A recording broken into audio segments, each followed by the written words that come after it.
हाँ, हम सभी के साथ अक्सर ऐसा होता है ना। मतलब स्क्रीन पर 15 अलग अलग टैब्स खुले हैं। हाँ बिल्कुल। एक तरफ क्लाइंट कॉल चल रही है। सही कहा।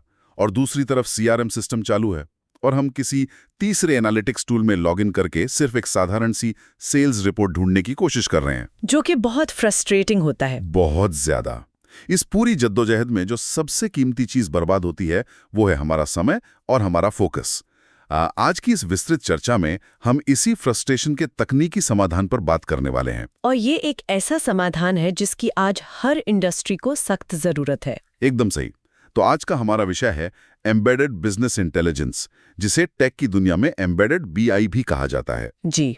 हम रॉयल रिसर्च के एक बेहतरीन लेख seamless analytics the evolution of embedded business intelligence के आधार पर इस विषय की गहराइयों में जाएंगे और समझेंगे कि कैसे डेटा अब अलग डैशबोर्ड्स की कैद से आजाद हो रहा है।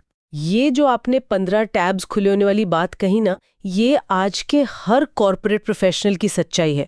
आज हमारा मिशन इस बात की तह तक जाना है कि कैसे डेटा और एनालिटिक्स का जो पूरा आर्किटेक्चर है वो पूरी तरह से बदल रहा है। मतलब अब ये सिर्फ डेटा साइंटिस्ट तक सीमित नहीं रहा। बिल्कुल नहीं। ये अब केवल कुछ डेटा साइंटिस्ट या चुनिंदा टूल्स का खेल नहीं है। एम्बेडेड बीआई का मूल विचार ही ये है कि इनसाइट्स और डेटा सीधे उन एप्लीकेशंस के अंदर ही प्रोसेस और डिस्प्ले होने चाहिए जहां यूजर अपना असल काम कर रहा है। तो डेटा को यूजर के पास ले जाना, न कि यूजर को डेटा के पास बुलाना। बिल्कुल। ये एक बहुत बड़ा शिफ्ट है इंडस्ट्री में। चलिए इसे थोड़ा विस्तार से समझते हैं। जब हम बिजनेस इंटेलिजेंस की बात करते हैं तो दिमाग में सबसे पहले टैब्ल्यू या पावर बीआई जैसे टूल्स आते हैं। हाँ वो तो है। लेकिन एम्बेडेड बीआई के इस नए आर्किटेक्चर को समझने के लिए हमें ये देखना होगा कि हम यहाँ तक पहुंचे कैसे। मैं सोच रहा था कि पारंपरिक बीआई में सबसे बड़ी दिक्कत क्या थी जिसने इस नए इनोवेशन को जन्म दिया। इसके लिए हमें कॉन्टेक्स्ट स्विचिंग के कॉन्सेप्ट को समझना होगा। पारंपरिक बीआई टूल्स पूरी तरह से स्टैंड अलोन या कह लें कि अलग थलग सिस्टम होते थे। मतलब उनका मेन काम से कोई सीधा लिंक नहीं होता था। हाँ, मान लीजिए एक सप्लाई चेन मैनेजर है। वो अपना इन्वेंट्री मैनेजमेंट सॉफ्टवेयर इस्तेमाल कर रहा है। अचानक उसे देखना है कि पिछले महीने किस सप्लायर ने सबसे ज्यादा देरी की। तो उसे अपना काम बीच में रोकना पड़ेगा। सही कहा। अब उसे अपना इन्वेंट्री ऐप बंद करना होगा, बीआई टूल खोलना होगा, लॉगिन करना होगा, सही रिपोर्ट ढूंढनी होगी, डेटा फिल्टर करना होगा और फिर वापस अपने इन्वेंट्री ऐप में आकर फैसला लेना होगा। बाप रे, ये तो काफी लंबा प्रोसेस हो गया सिर्फ एक इनसाइट के लिए। और ये जो 3-4 मिनट का गैप है ना, ये कॉग्निटिव लोड बढ़ाता है।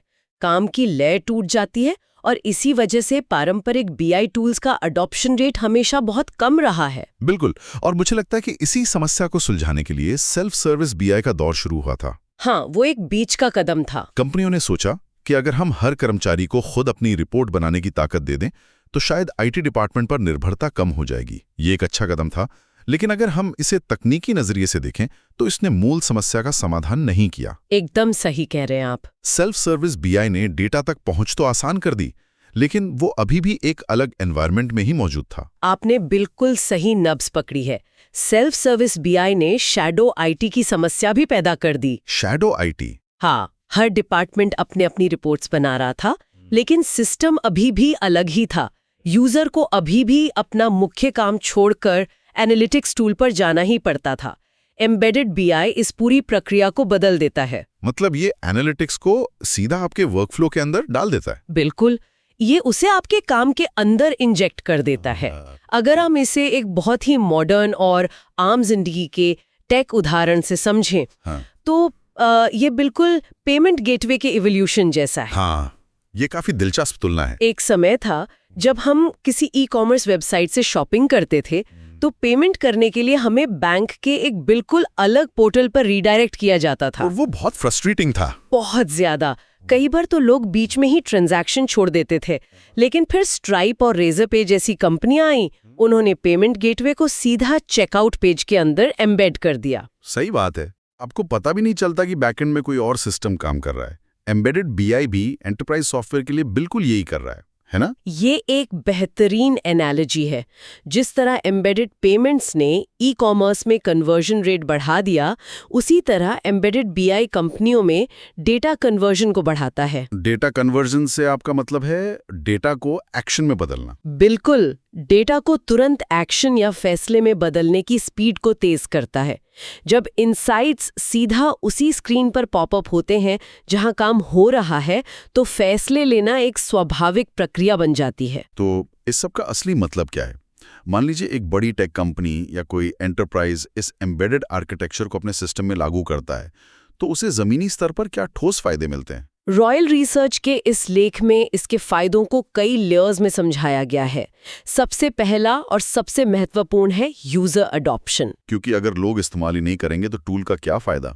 वहीं तो अक्सर कंपनियां लाखों डॉलर खर्च करके महंगे डेटा टूल्स खरीद लेती हैं, लेकिन कर्मचारी उनके इस्तेमाल ही नहीं करते क्योंकि उनका इंटरफेस बहुत जटिल होता है और इन्हें नया टूल सीखने का समय भी नहीं मिलता। एकदम सही।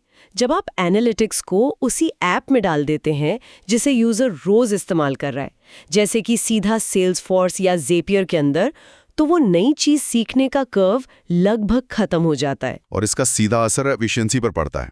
ऐप्स के बीच स्विच ना करने से डेटा तुरंत मिलता है। लेकिन मैं यहाँ थोड़ा रुक कर एक बात पूछना चाहूंगा। जी पूछिए। एम्बेडेड बीआई को लागू करने के लिए कंपनियों को बहुत ही कुशल डेवलपर्स की जरूरत होती है जो एपीआई और एसडीके को इंटीग्रेट कर सकें। इस पूरी प्रक्रिया में जो तकनीकी खर्च आता है, क्या वो इतना ज्यादा नहीं होता कि ये पूरी चीज कॉस्ट इफेक्टिव रहने ही ना पाए? ये चिंता जायज है। अक्सर कहा जाता है कि एम्बेडेड बीआई से पैसे बचते हैं, लेकिन क्या ये सच में होता है? ये एक बहुत ही वैलिड सवाल है और अक्सर सीटीओ यही डिबेट करते हैं। शुरुआत में जिसे हम कैपेक्स या कैपिटल एक्सपेंडिचर कहते हैं, वो ज़्यादा लग सकता है क्योंकि आपको इंटीग्रेशन के लिए डेवलपर्स चाहिए। राइट। लेकिन आपको इसे लॉन्ग टर्म ओपेक्स यानी ऑपरेशनल खर्च के नज़रिए से देखना होगा। अगर आप एम्बेडेड बीआई का इस्तेमाल नहीं करते हैं तो आपको अपने हर कर्मचारी के लिए स्टैंडअलोन बीआई टूल का महंगा लाइसेंस खरीदना पड़ेगा। वो पर यूजर लाइसेंसिंग कॉस्ट बहुत ज़्यादा हो जाती है। बिल्कुल। इसके अलावा उस अलग बीआई इंफ्रास्ट्रक्चर को मेंटेन करने का खर्चा अलग। जब आप किसी थर्ड पार्टी एनालिटिक्स को अपने सिस्टम में एम्बेड कर लेते हैं तो आप दरअसल उनके इनोवेशन का फायदा उठा रहे होते हैं बिना उसे स्क्रैच से खुद बनाएं। तो लंबे समय में ये सच में कॉस्ट सेविंग है। बहुत बड़ी कॉस्ट सेविंग है। ये नजरिया वाकई दिलचस्प है। बिल्ड वर्सेस बाय की बहस में ये बाय एंड एम्बेड का एक स्मार्ट तरीका है और मुझे लगता है कि इससे एक और बड़ी समस्या हल होती है, वो है डेटा कंसिस्टेंसी और सटीकता। हाँ, वो बहुत क्रिटिकल है। जब हर कोई अपने अपने टूल्स में डेटा एक्सपोर्ट करके एक्सेल शीट्स बना रहा होता है तो मीटिंग्स में लोग इसी बात पे लड़ रहे होते हैं कि भाई किसका डेटा सही है। ये हर मंडे मॉर्निंग मीटिंग की कहानी है। बिल्कुल। एम्बेडेड बीआई में हर कोई एक ही सिस्टम से आ रहा, एक ही डैशबोर्ड देख रहा होता है जो सीधा सोर्स से जुड़ा होता है। इसे टेक की भाषा में सिंगल सोर्स ऑफ ट्रूथ कहते हैं। और मजे की बात यह है कि डेटा एक ही होने के बावजूद वो हर व्यक्ति के लिए कस्टमाइज्ड हो सकता है। ये एम्बेडेड बीआई का एक और बड़ा फायदा है। कस्टमाइज से आपका मतलब रोल बेस्ड एक्सेस से है? जी, एक ही एप्लीकेशन के अंदर एक जूनियर एग्जीक्यूटिव को सिर्फ अपने टारगेट्स का डेटा दिखेगा, जबकि उसी एप्लीकेशन में जब कोई वीपी लॉगिन करेगा तो उसे पूरी कंपनी की परफॉर्मेंस का हाई लेवल ओवरव्यू दिखेगा। तो डेटा वही है, बस देखने का नजरिया और एक्सेस अलग अलग है। बिल्कुल। ये रोल बेस्ड फ्लेक्सिबिलिटी इसे बहुत पावरफुल बनाती है। यहाँ बात सच में बहुत दिलचस्प हो जाती है क्योंकि ये सब सुनने में बहुत शानदार लगता है, लेकिन असल दुनिया में दो अलग अलग सॉफ्टवेयर्स को एक साथ काम करवाना एक दुस्वप्न हो सकता है। हाँ, इंटीग्रेशन कभी भी आसान नहीं होता। कोई भी एंटरप्राइज सिर्फ ये जानकर कि तकनीक अच्छी है रातों रात अपना आर्किटेक्चर नहीं बदल देता। इसके लिए एक बहुत ही ठोस रोड मैप चाहिए होता है। जो रॉयल रिसर्च का लेख हमने देखा है उसमें इस इंटीग्रेशन के 5 बहुत ही क्रिटिकल स्टेप्स बताए गए हैं। और वो स्टेप्स बहुत ही प्रैक्टिकल हैं। अगर कोई टेक लीडर इसे कल अपनी कंपनी में लागू करना चाहे तो उसे शुरुआत कहाँ से करनी चाहिए? सबसे पहला और क्रिटिकल डिसीजन होता है सही टेक स्टैक या टूल को चुनना। आप कोई ऐसा बीआई टूल नहीं चुन सकते जो एक बंद इकोसिस्टम हो। मतलब कोई ऐसा टूल जो दूसरों के साथ बात ना कर सके। सही कहा। आपको ऐसा टूल चाहिए जो बहुत ही रोबस्ट एपीआई और सॉफ्टवेयर डेवलपमेंट किट्स ऑफर करता हो।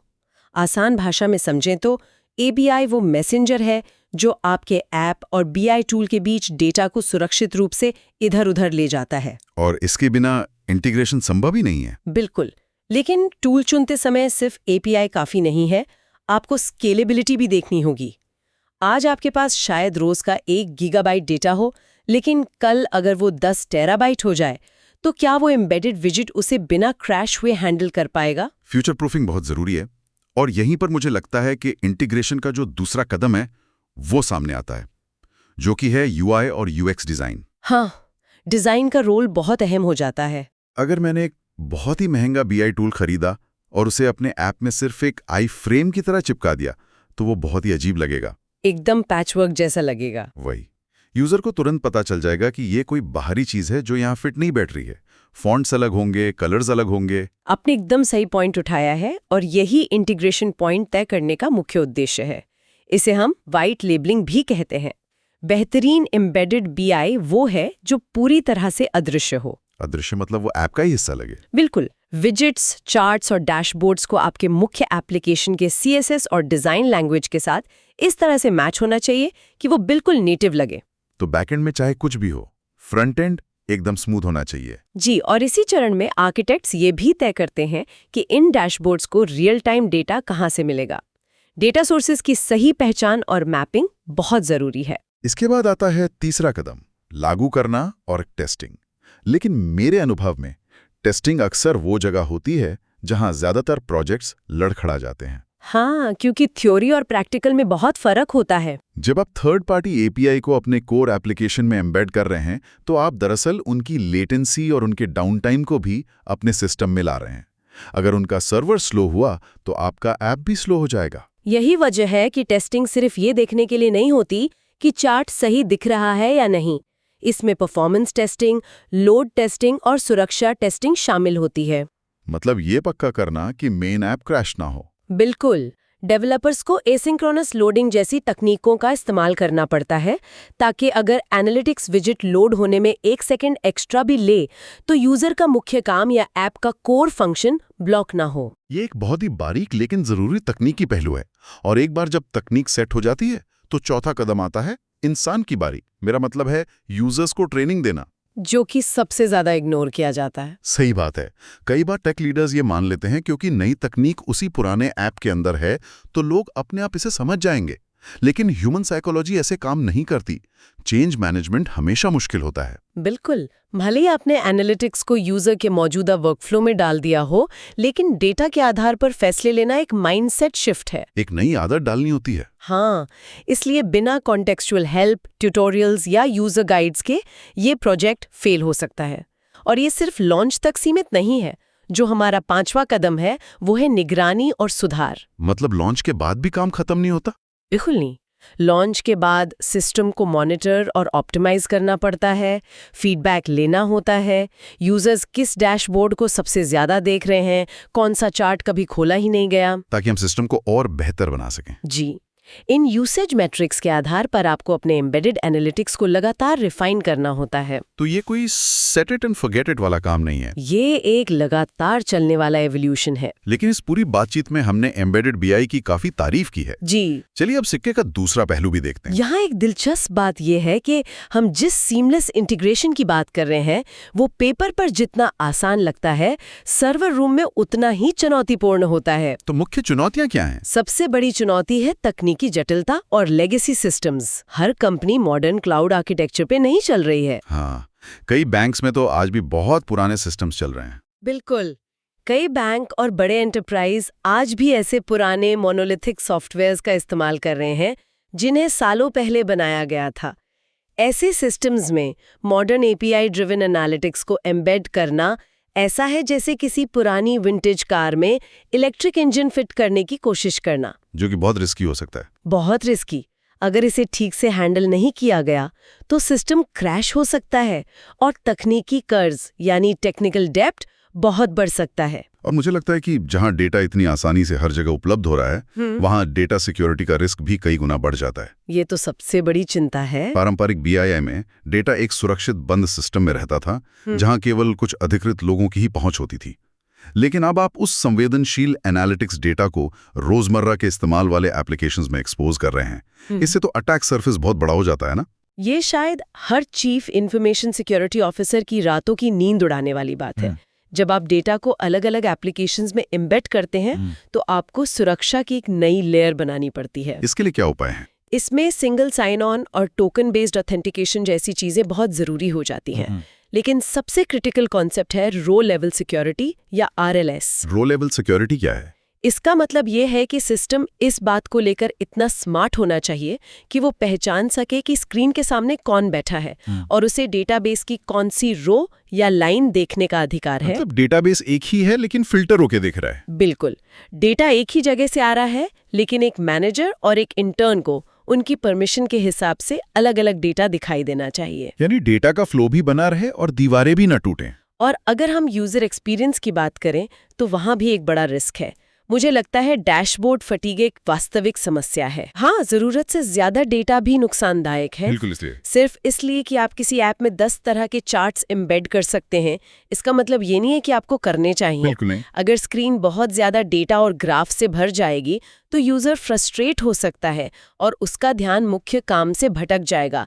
तकनीक का काम हमेशा हमारे कॉग्निटिव लोड को कम करना होना चाहिए, ना कि इंसान को और उलझाना। ये एक बहुत ही शानदार पॉइंट है। एनालिटिक्स को इंट्यूटिव होना चाहिए, इस्तेमाल में आसान। बेहतरीन डिजाइन वो है जो आपको सिर्फ वही बताए जो आपको उस पल में जानने की जरूरत है। सही बात है। अगर कोई इंसाइट आपके काम का नहीं है तो उसे स्क्रीन पर होना ही नहीं चाहिए। तो आज की इस पूरी विस्तृत चर्चा को अगर हम एक धागे में पिरोएं तो ये स्पष्ट है कि एम्बेडेड बीआई केवल कोई नया सॉफ्टवेयर फीचर नहीं है, ये बिजनेस करने के तरीके में एक फंडामेंटल शिफ्ट है। बिल्कुल, ये डिसीजन मेकिंग पावर को बोर्डरूम से निकालकर फर उस कर्मचारी की उंगलियों तक पहुंचा रहा है जो फ्रंट लाइन पर काम कर रहा है। इससे कंपनियां न सिर्फ तेज होती हैं बल्कि ज्यादा चपल यानी फुर्तीली और डेटा ड्रिवन बन जाती हैं। रॉयल रिसर्च का ये विजन साफ दिखाता है कि भविष्य का काम कैसा होगा। और ये शिफ्ट आज के डिजिटल युग के हर प्रोफेशनल के लिए समझना जरूरी है। श्रोताओं में से चाहे कोई प्रोडक्ट मैनेजर हो, सॉफ्टवेयर डेवलपर हो या किसी कंपनी का सीईओ, ये सबके लिए लागू होता है। जी, ये समझना कि डेटा कैसे हमारे वर्कफ्लो में अदृश्य रूप से शामिल होकर हमारी क्षमता को बढ़ा रहा है, हमें भविष्य के लिए तैयार करता है। डेटा अब कोई ऐसी चीज नहीं है जिसे आप अलग से जाकर देखते हैं। ये वो लेंस बन गया है जिसके जरिए आप अपना काम करते हैं। बहुत ही गहरी बात कही आपने। अगर हम इसे एक बड़े परिप्रेक्ष्य में देखें तो आज हम एम्बेडेड बीआई के जरिए डेटा को अपने सिस्टम्स में इस तरह इंजेक्ट कर रहे हैं कि वह हमें हमारे काम के बीच में ही सही रास्ते का सुझाव देता है। लेकिन ये हमें एक बहुत ही गहरे तकनीकी और दार्शनिक चौराहे पर लाकर खड़ा कर देता है। जरा सोचिए, जब भविष्य में डेटा एनालिटिक्स और एआई हमारे एप्लीकेशंस के इतने गहरे और अदृश्य हिस्से बन जाएंगे कि वे हमारी हर ज़रूरत को रियल टाइम में प्रिडिक्ट कर सकेंगे, तो क्या एक समय ऐसा आएगा जब ये एम्बेडेड सिस्टम्स हमें सिर्फ इनसाइट्स नहीं देंगे बल्कि हमारे बिना ही खुद ब खुद बिजनेस के सारे फैसले लेने लगेंगे? ये तो साइंस फिक्शन जैसा लग रहा है, लेकिन मुमकिन है। बिल्कुल मुमकिन है। और अगर हमारे एप्लीकेशंस इतने स्मार्ट हो गए तो उस दुनिया में इंसानी दखल या इंसानी फैसले की क्या जगह रह जाएगी? क्या बात है। ये एक ऐसा सवाल है जो टेक की दुनिया के भविष्य को एक बिल्कुल अलग रोशनी में दिखाता है। क्या हम डेटा को कंट्रोल कर रहे हैं या हम एक ऐसा सिस्टम बना रहे हैं जो कल हमें कंट्रोल करेगा? ये यकीनन कुछ ऐसा है जिस पर गहराई से सोचने की जरूरत है। इसी विचारोत्तेजक सवाल के साथ आज की इस विस्तृत चर्चा को हम यहीं समाप्त करते हैं। इस जटिल लेकिन बेहद जरूरी विषय को समझने के सफर में हमारे साथ जुड़ने के लिए बहुत बहुत धन्यवाद। मिलते हैं अगली बार एक नए विषय और एक नई गहराई के साथ।